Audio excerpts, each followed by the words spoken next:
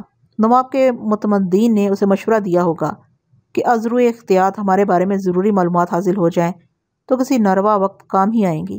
پاڑے میں ہمارے قبضے میں موجود یہ دو آدمی اور ریل میں برقع پوش اس کے خاوند کا کوئی باہمی ربط ضبط معلوم نہیں ہوتا تھا۔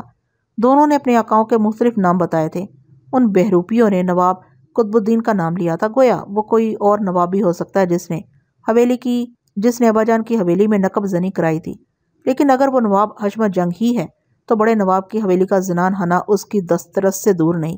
پھر تو خانم کا اس کی زد پر آنا طے ہے۔ یہ دوسری بات ہے کہ خانم ہمارے بارے میں زبان کھولنے کی بجائے موت کو ترجیح دے گی۔ میں نے تمام تنکے کانٹے اپنے سر سے جھٹک دینے چاہے۔ ہم یہاں بیٹھ کے کر بھی کیا سکتے ہیں؟ کانتے کو رخصت ہوئے ابھی 5واں دن ہے۔ حیدرآباد سے ہمیں چلے ہوئے 10 دن کے قریب ہو رہے ہیں۔ ان 10 دنوں میں فراغت کا کتنا وقت ملا ہے ہمیں؟ ابھی شاید وہ خانم کو نہ چھیڑیں، ایک عورت سمجھ کے اسے معاف کر دیں۔ پہلے نواب حشمت جنگ کو اپنے آدمیوں کی واپسی کا انتظار کرنا چاہیے جو ابھی تک ہماری تحویل میں ہیں۔ آپ بہت سوچ سمجھ کے ہی ہمیں حیدرآباد کا رخ کرنا پڑے گا۔ خانم کے لیے وہاں جانا تو بہرے صورت پڑے گا۔ چلتی ریل میں ہم نے جن آدمیوں کو زمین پر اتار دیا تھا وہ بھی اب اپنے آقا کے پاس پہنچ چکے ہوں گے۔ ان کے آقا کو اب پہلے سے زیادہ محتاط ہو جانا چاہیے۔ ہماری طرف سے کسی جوابی اقدام کا بھی خطرہ اپنے سر پر منڈلاتا محسوس کرنا چاہیے۔ کوئی امکان یہی ہے کہ اس کے واپس جانے والے نمک خواروں نے اپنی جان کی امان کے لیے اس پر یہ حقیقت آشکار کرنے سے گریز کیا ہوگا کہ وہ ہمیں اپنے بھیجنے والے کا نام پتہ بتا کے آئے ہیں۔ لیکن اگر انہوں نے ریل میں اپنے ساتھ بیتی ہوئی داستان کا ایک حصہ بھی گوش گزار کیا تو باقی سب کچھ جہاندیدہ نواب قطب الدین کو خود اخذ کر لینا چاہیے کہ ہاتھ میں آ جانے کے بعد ہم نے ان کے سرغنہ نواب کا پورا نام پتہ سارا شجرہ جانے بغیر انہیں نہیں چھوڑا ہوگا۔ سب کچھ نقش کر لینے کے بعد انہیں یوں چھوڑ دینے کی فیاضی سے مراد نواب کے لیے ہماری جانب سے ایک تنبیہ ہونی چاہیے، کسی حساس طبع اور نکتبی شخص کے لیے ایک جارحانہ تنبیہ۔ اگر کوئی قطب الدین علی تھا تو اپنے آدمیوں کی ناکام واپسی اور ان سے سفر کا معاوضہ سن کے اس کی نیندیں ضرور اچاٹ ہو گئی ہوں گی۔ میں بہت دور آ چکا تھا، نہ وقت کا احساس ہوا، نہ فاصلے کا اور نہ تھکن کا۔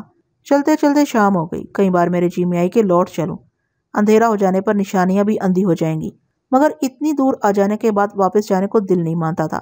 شام کے وقت سڑکوں پر بھیڑ بھی بڑھ گئی تھی۔ کئی بار ایسا ہوا کہ گھوم پھر کر مجھے پھر اسی جگہ آنا پڑا۔ مغرب کی اذان ہو چکی تھی اور اندھیرا تیزی سے بڑھ رہا تھا، لیکن میں ادھر ادھر بھٹکتا ہوا کوٹھیوں اور بنگلوں کے ایک علاقے میں داخل ہونے میں کامیاب ہو گیا۔ اندر گلیوں میں جا کے میری رفتار تیز ہو گئی اور میرا شبہ ہر اگلے قدم پر بڑھتا گیا کہ اب پیرو کا مکان دور نہیں ہے۔ 15 فٹ ارد گرد کی گلیوں کے چکر کاٹنے کے بعد آخر میں اس کے مکان کے سامنے پہنچ گیا۔ جانے کیوں مجھے کوئی بڑی منزل سر کر لینے کا سکون ملا۔ میں اگر پرسوں ہی پیرو سے پتہ پوچھ لیتا تو یہ دشواری پیش نہ آتی۔ دروازے پر ایک مستعد دربان موجود تھا، 50 سے نیچے کا گھٹے ہوئے جسم کا ایک پستہ قد آدمی۔ وہ سر سے پیر تک متجسس نظروں سے مجھے دیکھنے لگا۔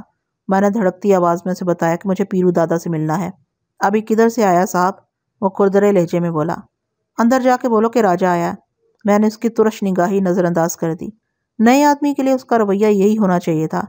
مجھے ٹھہرا کے وہ اندر چلا گیا، لیکن دروازہ جیسے ہی کھلا کوریڈور کے ساتھ بنے ہوئے چبوترے پر کھڑی ہوئی لڑکی نے مجھے دیکھ لیا۔ کون ہے؟ اس نے بے توانا اپنی طرف بڑھتے ہوئے دربان سے پوچھا۔ دربان نے بھی کوئی جواب نہیں دیا تھا کہ اس کی نظر مجھ پر پڑی۔ پہلے تو اس کی آنکھیں سمٹتی پھیلتی رہیں، پھر ایک دم وہ چبوترے سے کود پڑی۔ ارے آپ! اس نے تقریباً چیختے ہوئے کہا۔ آپ کب آئے؟ وہ گیتا تھی۔ اسے پہچاننے میں مجھے چند لمحوں کا تامل ہوا۔ وہ ہانسی بدلی ہوئی تھی، پہلے سے بڑی معلوم ہو رہی تھی، لمبی اور تیکھی۔ اتنا بڑا عرصہ درمیان میں نہیں گزرا تھا جتنا اس کے سراپے سے لگ رہا تھا۔ رنگت بھی بدل گئی تھی، بادامی رنگ اور گہرا ہو گیا تھا، جیسے اس میں سونا مل گیا ہو۔ لمبی پلکیں، متجسس شربتی آنکھیں، ترشے ہوئے رسیلے ہونٹ، لمبی سی چٹیا کمر پر لٹک رہی تھی۔ پیازی رنگ کی ساڑی اور ساڑی پر انابی واسکٹ پہنے وہ سرتپا ایک اور لڑکی معلوم ہوتی تھی، ایک مضطرب اور اپنے آپ سے بے خبر سی لڑکی، تیور میں اضطراب امیز شائستگی، نفاست امیز اضطراب۔ مجھے دیکھ کے اس کا وہی حال ہوا جو کسی بہت قریبی عزیز کی اچانک آمد پر ہو سکتا ہے۔ میرے آنے کا جیسے اسے یقین نہ آ رہا ہو اور میرے آنے کی خوشی کے اظہار کا طریقہ سمجھ میں نہ آ رہا ہو۔ نظر آ رہا تھا کہ پیرو اسے مسلسل میرے بارے میں بتاتا رہا ہے۔ وہ باہر ہی سے چلانے لگی، پاپا پاپا دیکھیے کون آیا ہے۔ وہ مجھے وہیں چھوڑ کے سرپٹ اندر کی طرف لپکی۔ پھر اسے کچھ خیال آیا، فوراً پلٹ پڑی، آئیے آئیے اندر آئیے۔ میں نے اندر جانے والے راستے کی طرف قدم بڑھایا تھا کہ اس نے بے چینی سے پوچھا، اکیلے آئے ہیں؟ مجھے ایک لہجے کو تعجب ہوا، لیکن پھر میری سمجھ میں آ گیا تھا پیرو نے فروخ فریال کے بارے میں اسے بتایا ہوگا۔ میں نے مسکراتے ہوئے کہا، ابھی تو صرف میں ہی۔ اس نے میری بات پوری نہ ہونے دی۔ سویرے سے میں سوچ رہی تھی کہ شاید آج آپ آ جائیں۔ وہ ذرا چٹکتی آواز میں بولی، آپ ٹھیک تو ہیں؟ ہاں ہاں بالکل ٹھیک۔ میں نے جھجکتے ہوئے کہا، کیا میں کچھ بدلا ہوا لگ رہا ہوں؟ نہیں بالکل وہی ہیں آپ تو، کوئی فرق نہیں آیا۔ تم کیسی ہو؟ میں بالکل ٹھیک ہوں، وہ جلدی سے بولی۔ اور ممی کیسی ہیں؟ ان کی طبیعت اچھی نہیں تھی لیکن اب پہلے سے بہت اچھی ہیں۔ اس کی آواز چمک رہی تھی۔ پیرو بھائی کے آنے سے تو تم بھی بہت خوش ہوگی۔ اس کی آنکھیں مچ گئیں۔ پاپا، وہ سرشاری سے بولی، پاپا جب سے آئے ہیں لگتا ہے یہ گھر زندہ ہو گیا۔ آپ کے انہوں نے دن بھی تو بہت لگا دیے تھے۔ جیل میں پیرو کو کبھی اتنے دن نہیں لگے ہوں گے۔ میں نے سوچا اسے کہوں کہ اس سے پہلے پیرو کو تبت اور حیدرآباد جیسی جیلوں سے واسطہ بھی کب پڑا تھا۔ گیتا کی آواز اندر پہنچ گئی تھی۔ اندر سے تیز قدموں کی آہٹیں سنائی دیں۔ دوسرے ہی لمحے پیرو میرے سامنے تھا۔ ہائے راجا، وہ اچھل کے بولا، تم کیسا ابھی کدھر سے آ گیا؟ اس نے پوری طاقت سے مجھے اپنے بازوؤں میں جکڑ لیا اور زمین سے اٹھا کے گھومنے لگا۔ گیتا کھلکھلا کے ہنس پڑی، کیسا ہے؟ ابھی سب ٹھیک تو ہے نا؟ میں نے اس بات میں سر ہلایا۔ چلو چلو اندر چلو، وہ مضطرب لہجے میں بولا اور وہیں سے آوازیں لگانے لگا، اے بٹھل بھائی پتہ ہے کون آیا ہے؟ ادھر اپنا راجا آیا ہے۔ میری کمر میں ہاتھ ڈال کے تقریباً دھکیلتا ہوا وہ ایک کشادہ اور روشن کمرے میں لے آیا۔ سامنے چوکی پر بٹھل گاؤ تکیے کے سہارے نیم دراز تھا۔ مجھے دیکھ کے وہ سیدھا ہو کے بیٹھ گیا اور اس کے چہرے پر روشنی سی بکھر گئی، لیکن روشنی میں تو حال و ہت اور نمایاں ہو جاتے ہیں۔ صاف لگتا تھا کہ یہ بچی کچھ ہی روشنی ہے، اندر جسم میں بہت اندھیرا بھرا ہوا ہے۔ کچھ پوچھنے کی ضرورت نہیں تھی، اس وقت کمرے میں اس کے یوں پڑے رہنے سے سب ظاہر تھا۔ میں اس کے پاس جا کے خاموشی سے بیٹھ گیا۔ کیسے آ گیا رے؟ اس نے ٹھہری ہوئی آواز میں پوچھا۔ بس آ گیا، راستہ ڈھونڈتے ڈھونڈتے۔ دادا دوپہر جانے کو بولتے تھے پر سوچا اب سویرے ہی نکلیں گے۔ وہ بڑبڑاتے ہوئے بولا، میں جو سوچ کے آیا تھا ارادہ کرتے کرتے رہ گیا۔ یہ گھر بھی زری کی حویلی سے کیا کم تھا؟ میری طرح گیتا وٹھل کے بائیں جانب اس کے پہلو سے لگ کے بیٹھ گئی تھی، کسی بچی کے مانند جو ٹکر ٹکر دیکھتی بڑوں کی باتیں سنتی رہتی ہے۔ تھوڑی دیر میں پیرو کی بیوی رانی بھی آ گئی۔ اپنے گھر میں آدمی کو اس سے زیادہ کون سی کشادگی اور طمانینت مل سکتی ہے جو یہاں نہیں تھی۔ معلوم ہوتا تھا وٹھل یہاں عرصے سے مقیم ہے۔ مجھ سے پھر یہ بھی نہیں کہا گیا کہ فروخ فریال نے صبح چلتے وقت اصرار کیا تھا کہ میں وٹھل کو گھر ہی لے آؤں۔ ابا جان نے بھی یہی خواہش ظاہر کی تھی۔ یہاں گیتا اس کی ماں کسی اور طرح فروخ فریال اور جولین سے کم اس کی نگہدار نہیں تھی۔ پیرو کی بیوی رانی کی نگاہوں میں وٹھل کے لیے وہی عزت اور پذیرائی تھی جو کسی آنکھ میں ممکن ہے۔ پیرو کو ان 2 دنوں میں کتنا وقت ملا ہوگا، ظاہر ہے یہ وابستگی صرف 2 دنوں کی تاکید و تلقین کا حاصل نہیں تھی۔ تبت کے سفر کے لیے وٹھل کی طلبی پر کلکتہ آنے سے پہلے ہی پیرو نے ہمارے بارے میں ان سے بہت کچھ کہا ہوگا، کہتا رہا ہوگا۔ پیرو کی بیوی رانی جسے وٹھل کو بھابھی جی کے لقب سے مخاطب کرتے سن کر میں نے بھی یہی کہنا شروع کیا تھا۔ مجھ سے فروخ فریال کے متعلق پوچھنے لگی اور وہی سوال کیا جو جولین نے مجھ سے کیا تھا کہ اتنے زمانے بعد ان سے مل کے مجھے کیسا لگا۔ میں نے اسے بتایا میں ابھی ان سے پوری طرح ملا ہی کہا ہوں۔ کانتے نے مہلت ہی نہیں دی۔ موت تو وہ ساتھ لے کے آیا تھا۔ اس پہلی رات کے سوا ان سے ٹھکانے سے بات ہی کتنی ہو پائی ہے۔ کانتے کے نام پر وہ افسردہ ہو گئی اور خاموش بھی۔ پیرو اور اس کی بیوی کے درمیان دوستوں کا سا تعلق تھا۔ لگتا تھا پیرو اسے کچھ چھپاتا نہیں ہے، سبھی کچھ شاید اسے معلوم تھا، لیکن گیتا کے چہرے کی سادگی بتا رہی تھی کہ وہ بہت سی باتوں سے بے خبر ہے۔ اسے نہیں معلوم کہ اس کا باپ بمبئی کے کتنے پاڑوں کا دادا ہے، اور پاڑا کیا، پاڑے کا دادا کون ہوتا ہے۔ اسے کوئی بتاتا تو پھر وہ ضرور پوچھتی کہ آخر اس کے باپ کو پاڑے کی ایسی کیا ضرورت ہے۔ یہ حویلی تو نہیں تھی، لیکن اس گھر میں سبھی کچھ تھا، کشادہ اور ہوادار کمرے، باغیچہ، طرح طرح کا ساز و سامان، آرائش کی چیزیں، کھڑکیوں اور دروازوں پر رنگ برنگے پردے، فرشی نشست کا ایک ایک کمرہ، ایک کمرے میں صوفے، کرسیاں اور کھانے کی میز لگی ہوئی، جگہ جگہ گلدان، بے داغ دیواریں، خدمتگار، ایک باوقار، معاملہ فہم اور پڑھی لکھی بیوی، ٹھہر ٹھہر کے بات کرنے والی، آواز میں گونج، لہجے میں گداس، نپے تلے نقش و نگار، شہابی رنگ، اجلی اجلی سی، اپنے نام کی نسبت سے وہ کسی رانی ہی کی طرح تھی، اور ایک بیٹی چینی کی گڑیا سے مشابہ، چابی کے بغیر تھرکتی پھرتی ہوئی گڑیا، پھولوں کی طرح نازک، شیشے کی طرح صاف و شفاف، جیسے ریشم سے اور روشنی سے بنی ہو۔ کسی گھر میں اس سے زیادہ اور کیا ہونا چاہیے؟